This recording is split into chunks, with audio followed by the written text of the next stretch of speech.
ونستعينه ونستغفره ونعوذ بالله من شرور أنفسنا ومن سيئات أعمالنا মুসলমানরা এমন আওয়াজ দিতে জানতো মনার প্রান্তরে খালেদ বিন ওয়ালিদ একটা মাত্র নারায়ে তাকবীর ধ্বনি দেওয়ার কারণে 10,000 কাফেরের হাত থেকে অস্ত্র জমিনে পড়ে গিয়েছিল। ও মুসলমান, সেই তাকবীর দিতে হবে, নারায়ে তাকবীর।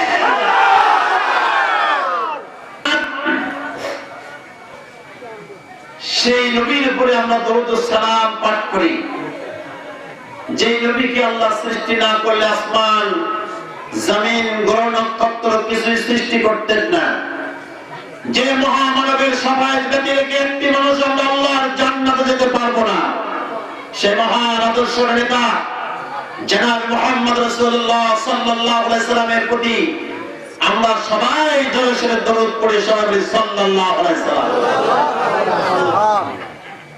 আজকের মাহফিলে আমরা এসেছি কি শুনতে? আরো জোরে বলেন কোরআন। আলোচনা করার আগে কয়েকটা প্রশ্ন আপনাদের কাছে করে নেব। সেটা হলো, এখানে যারা এসেছেন সবাই কি আল্লাহর জান্নাতে যেতে চান? কারা কারা আল্লাহর জান্নাতে যেতে চান? দুইটা হাত আল্লাহ দেখান তারা। আলহামদুলিল্লাহ, আলহামদুলিল্লাহ। আমরা সবাই আল্লাহর জান্নাতে যেতে, আল্লাহ হাতগুলো কবুল করো, সবাই বলে আমিন।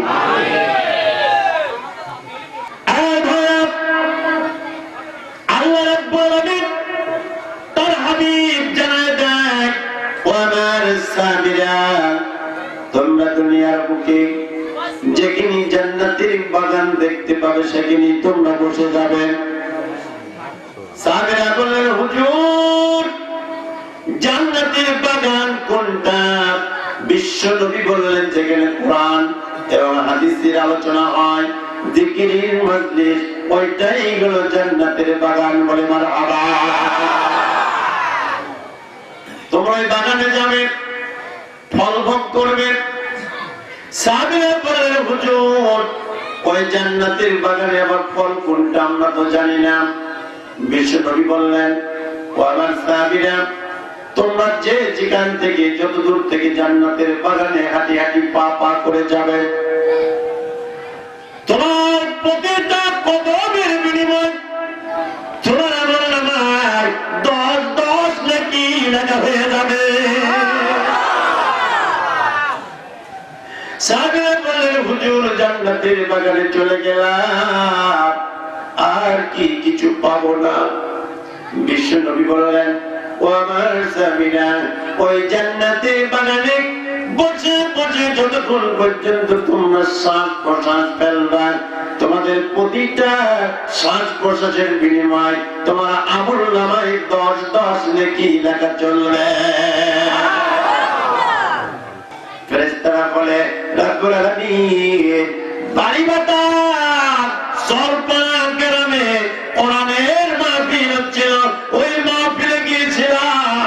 ওই মাহফিলে মুনাজাত করতে তোমার বান্দা বান্দিরা, তারা তোমার জাহান্নাম থেকে তারা মুক্তি চেয়েছে, জান্নাত চেয়েছে, তাদের জীবনের গুনাহ খাতাগুলো তারা মাফ চেয়েছে। আমার আল্লাহ বলেন, ও ফেরেশতারা, ওই জান্নাতের বাগানে যে সমস্ত বান্দা বান্দিরা তাদের জীবনের গুনাহগুলো মাফ চায়, তারা জান্নাত চায়, জাহান্নাম থেকে মুক্তি চায়, বলো দেখি ওই বান্দা বান্দিরা কোনদিন কি আমি আল্লাহ তারা দেখেছে নাকি? আল্লাহ দেখছেন আপনারা? আল্লাহ দেখ নাই আমরা? আমার আল্লাহ বলবেন আমার নবী দেখছে? বলে না না, তোমার নবী তারা দেখে নাই। তাহলে তারা যে জাহান্নাম থেকে মুক্তি চায়, ওই জাহান্নাম কি দেখছে? বলে না, তাও তারা দেখে নাই। তাদের জান্নাত চায়, ওই জান্নাত কি দেখছে? বলে না না, তারা ওই জান্নাত দেখে না। আল্লাহ ডেকে বলবেন, ফেরেশতারা যারা আমার দেখে নাই, আমার নবী দেখে নাই, জান্নাত দেখে নাই, জাহান্নাম দেখে নাই, শুধুমাত্র আলিমুল আমার মুখ থেকে শুনে এত বড় ধৈর্যের পরীক্ষায় যারা অংশগ্রহণ করতে পারে, আমি আল্লাহ কি তাদের জন্য কিছু করণীয় নাই? ও ফেরেশতারা সাক্ষী থেকে যা, আজকের এই মাহফিলে যত বান্দা বান্দি উপস্থিত হয়েছিল, আমি রব্বুল আলামিন তাদের পিছনের সমস্ত সগীরা গুনাহগুলো মাফ করে দিলাম। কেমন বেড়ে যায় একটু গভীর মনোযোগ। আমার ভাইরা, যাদের বাড়িতে কোরআনুল কারীম আছে, এই কোরআনটাকে সুন্দর করে একটা কাপড় দিয়ে পেঁচায় রাখে, কথা ঠিক কিনা? আমি আপনাদের কাছে প্রশ্ন রাখতে চাই, যখন মানুষ কোরআনুল কারীমটা তেলাওয়াত করতে যায়, চুমা খায়, বুকের সঙ্গে জড়ায় ধরে কি ধরে না? চুমা খায় কিসের উপরে? কিসের উপরে? ওই যে কাপড় দিয়ে পেছানো রয়েছে, ওই কাপড়ের উপরে বারবার পাগলের মতো চুমা খায়, বুকের সঙ্গে জড়ায় ধরে। আমার বন্ধুরা, বাড়িতে হাজার হাজার টাকা দামের কাপড় আছে, আল্লাহতে হাজার হাজার টাকা দামের কাপড় আছে, এমন কোন ইতিহাস আছে নাকি কেউ সকাল বিকাল কাপড়ে কি চুমা খায়? আছে? তাহলে সিরার লুঙ্গি, সিরার টানার মূল্যটা, এই টুকরা কাপড়ের মূল্যটা এত মর্যাদা হয়ে গেল, আল্লাহর কোরআনের সংস্পর্শে যাওয়ার কারণে তার মর্যাদা বেড়ে গেল, কথা ঠিক কিনা? 10,000 টাকা দিয়ে, 20,000 টাকা দিয়ে খাট কিনে নিয়েছে, বাড়িতে খাটের উপরে পাও রেখে মানুষ ঘুমায়, কথা ঠিক কিনা?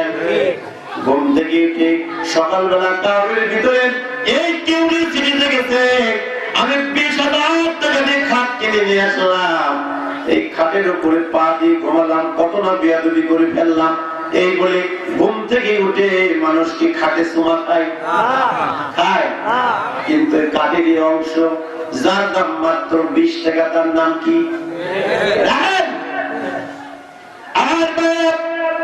ওই কাঠেরই অংশ যার নাম হলো রেহেন, যে রেহেনের উপরে আল্লাহর কোরআন রেখে তেলাওয়াত করা হয়। আমার বন্ধুরা, ওই রেহেনে যদি কারোর একটু পা থেকে লাথি লেগে যায়, তাহলে বারবার বুকের সঙ্গে জড়ায় ধরার চুমা খায়, আর চোখের পানি ছেড়ে দিয়ে থাকে,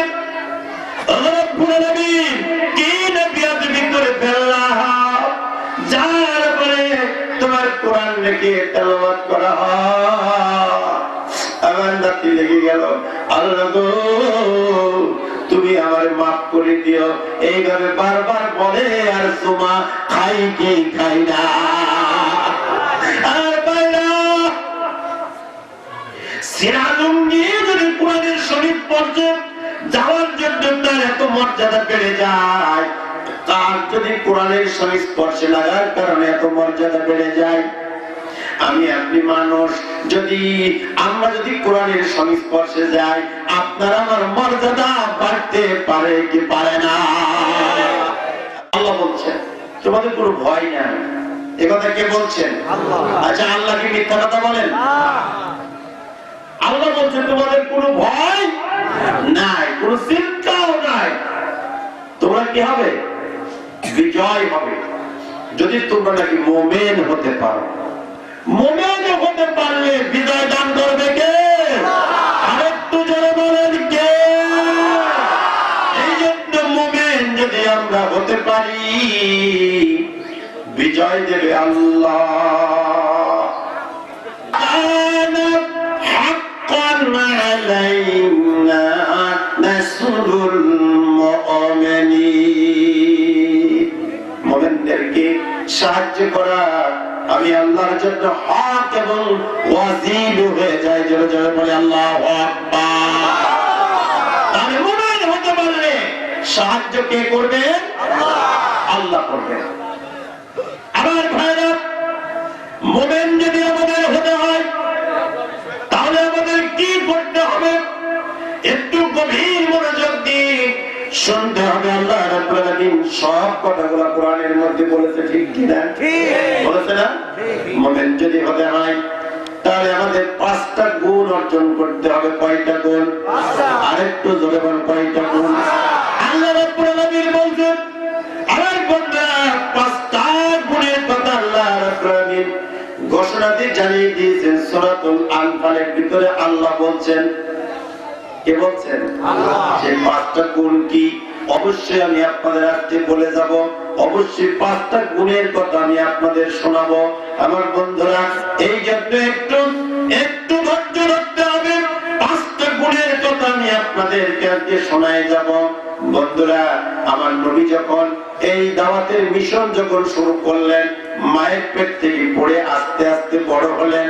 বন্ধুরা, নবীজির বয়স যখন 7 বছর, তখন মক্কার কাফের বেঈমানেরা নবীজিকে উপাধি দিল তারা আল আমিন। কয় বছর বয়সে? 7 বছর। আমার নবীর যখন 7 বছর বয়স, তখন তার উপাধি দেয়া হলো আল আমিন। নবীজির যখন 17 বছর বয়স, ওই সময় আমার নবীকে উপাধি দেয়া হলো as-সাদিক। কারা দিল উপাধি? কাফেররা, মক্কার আবু জেহেল, আবু সুফিয়ানের কুষ্টিরা। আমার বন্ধুরা, যেই নবীকে আল আমিন বলল, যেই নবীকে as-সাদিক উপাধি দিল, বন্ধুরা, ওই নবী যখন আল্লাহর কোরআন যখন পেলেন, ওই যখন নাজিল হলো, ওই হিরা পর্বতে যখন আল্লাহ নবীর উপরে কোরআনের আয়াত নাজিল হবে, আল্লাহ রাব্বুল আলামিন তাকে ডেকে নিলেন। আমার বন্ধুরা, এইবার নবীজি ওখান থেকে বাড়ি ফিরে চলে গেলেন। নবীজির উপরে আল্লাহ নবুয়ত দান করলেন। সূরা আলাকের 5টা আয়াত নবীর উপরে নাজিল হয়ে গেল। আল্লাহ নবী আমার বাড়ি চলে গেলেন। বাড়ি গিয়ে বললেন, খাদিজা, তুমি আমার তাড়াতাড়ি ঢেকে দাও। নবী যেন ভীতু হয়ে গেল, থরথর করে কাঁপছে। খাদিজা, ঢেকে দাও, ঢেকে দাও। খাদিজা নবীজিকে চাদর দিয়ে ঢেকে দিলেন।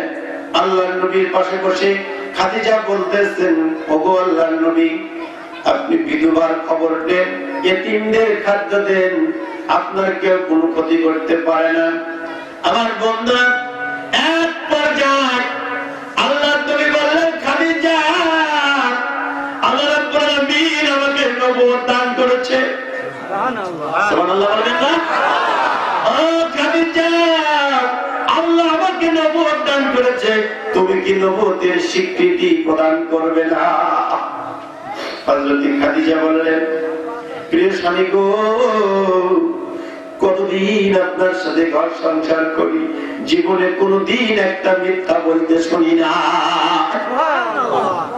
প্রিয় স্বামী, আমি আপনার নবুয়তের ঘোষণা দিয়ে দিলাম, স্বীকার করে নিলাম, আমি কলমা পড়ে দিলাম, লা ইলাহা ইল্লাল্লাহু মুহাম্মাদুর রাসূলুল্লাহ। লা ইলাহা ইল্লাল্লাহ, আমি অন্যায় করব না, দেশে যা হয় হোক সে দিকে তাকাবো না। লা ইলাহা ইল্লাল্লাহ, আমি অন্যায় করব না, ছেলে মেয়ে যা করে করুক, তার কিছু বলবো না। এইভাবে যদি কলমা পড়েন, এইভাবে যদি ইসলাম মানেন, একজনও বাঁকা চোখে তাকাবে না। কথা ঠিক না? নবী যদি কলমার দাওয়াত দিয়ে দিলে পারি বাবা, কপালে কষা পড়া জড়বি, জড়বে কি জড়বে না? আমার নবী দাওয়াত দিলেন যখন, মারি খেলেন তখন, নাকি? আমার নবী দাওয়াত দিলেন যখন, মার খেলেন তখন। দাওয়াত দিলেন যখন, বাড়ি থেকে তাড়ানোর ষড়যন্ত্র হলো তখন। এখনো দেখা যায় ওই কাম যারা করে, ওরাও কিন্তু বাড়ি ছেড়ে পালায় থাকে। কথা ঠিক না? খাপের খাপ, তার নাম হলে মুমতাজের বাপ। কোন চোখকে দলিলের কথা নাই, আর চোখ মোটা মোটা করে কোনো লাভ হবে না, কোনো লাভ নেই। যেতে চেয়েছি আমরা আল্লাহর জান্নাতে, কথা ঠিক কিনা? চেয়েছি আমরা আল্লাহর জান্নাতে যেতে চাইছি।